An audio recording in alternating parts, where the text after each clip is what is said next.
mengadili.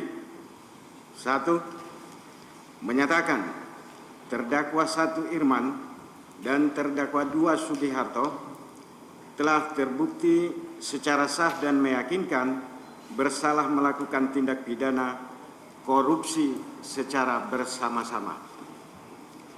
2. Menjatuhkan pidana kepada terdakwa Irman dengan pidana penjara selama 7 tahun dan denda sebesar 500 juta rupiah dengan ketentuan apabila denda tersebut tidak dibayar diganti dengan pidana kurungan selama 6 bulan.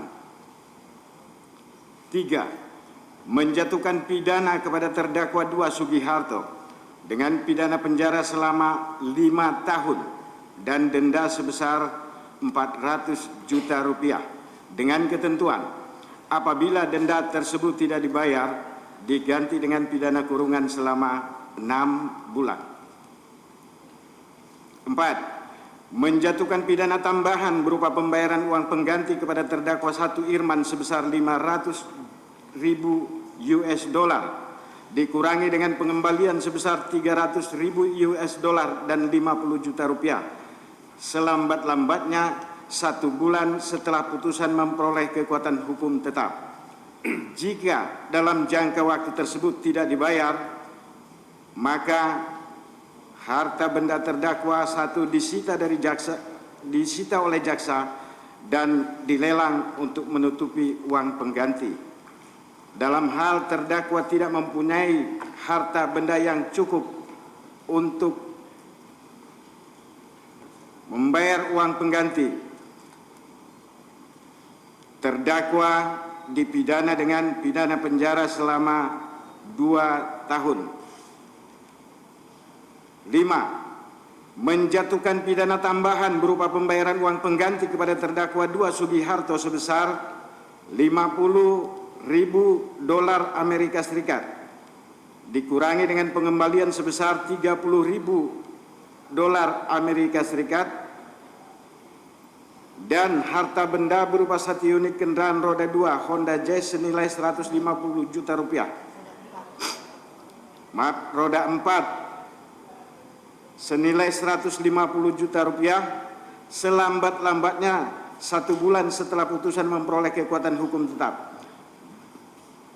Jika dalam jangka waktu tersebut tidak membayar uang pengganti, maka harta benda terdakwa 1 disita oleh jaksa dan dilelang untuk menutupi uang pengganti.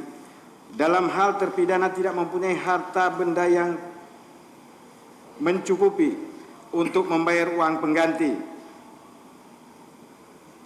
terdakwa dipidana dengan pidana penjara selama 1 tahun.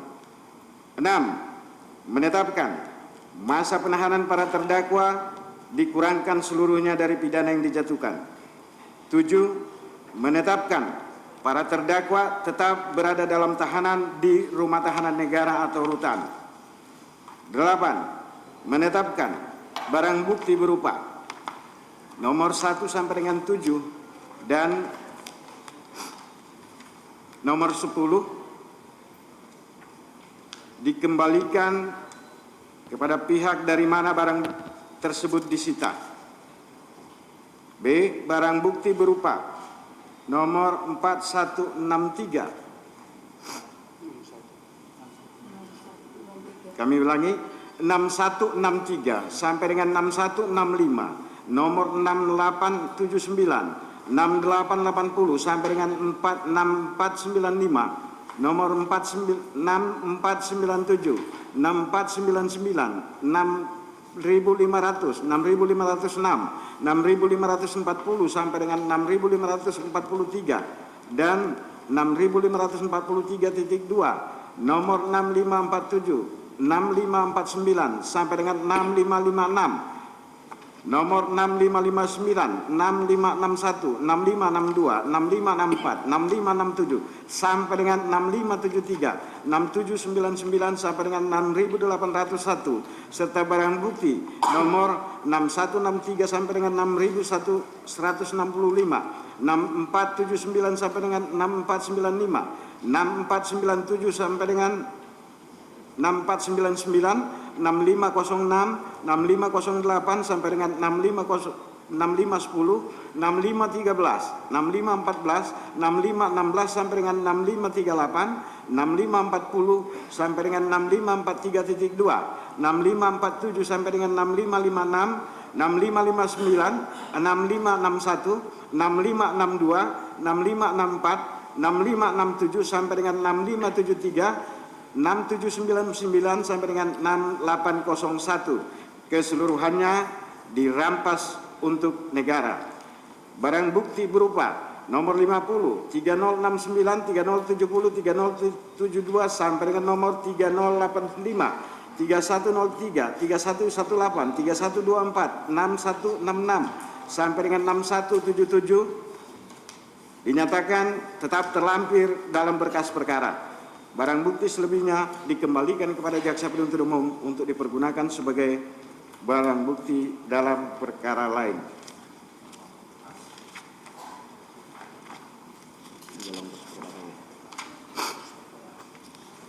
9. Membebani para terdakwa untuk membayar ongkos perkara masing-masing sebesar Rp7.500. Demikian diputuskan dalam permusyawaratan Majelis Hakim pada hari Selasa tanggal 11 Juli 2017 oleh para hakim yang terdiri dari John Halasan Butar-Butar SHMH MSI sebagai ketua, Franky Tambun SHMH dan Emilia Jaya Subagja SHMH sebagai anggota, Dr. Anwar SHMH, Ansori Saifuddin SHMH, Hakim ad hoc sebagai anggota dengan dibantu oleh Yeti SHMH.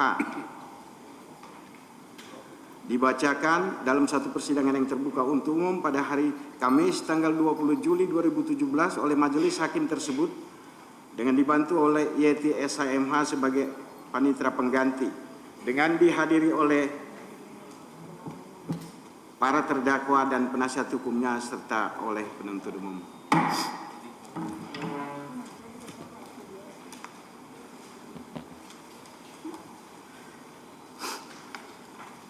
Baik, saudara terdakwa ya, saya kira bisa ditangkap apa yang saya sampaikan tadi.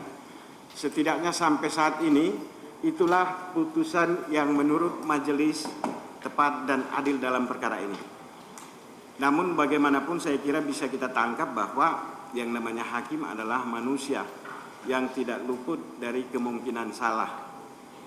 Andai kata Anda tergolong yang begitu, dalam arti yang menilai hakim dengan putusannya tadi telah tidak tepat, tidak adil dan lain sebagainya, Anda oleh undang-undang diberi kesempatan untuk menolaknya dengan menyatakan banding.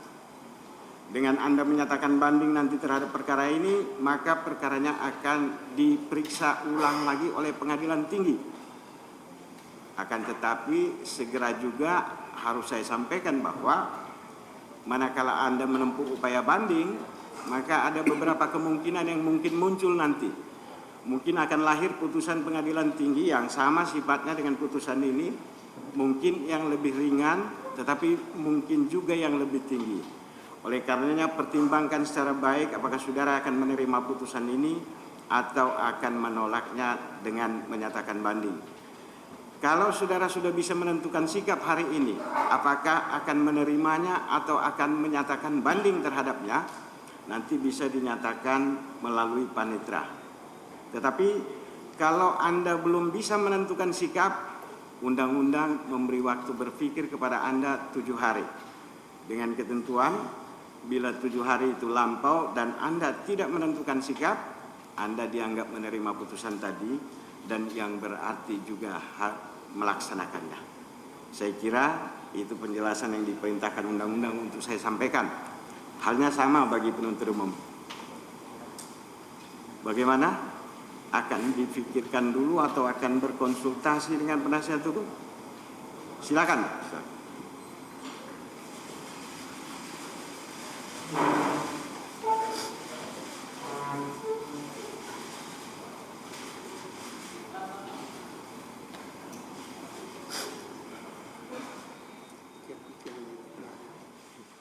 Ya, demikian tadi putusan dari Majelis Hakim oleh Ketua Majelis Hakim John Butar-Butar yang memutuskan bahwa terdakwa Irman dan juga Sugiharto secara sah dan juga meyakinkan melakukan tindak pidana korupsi.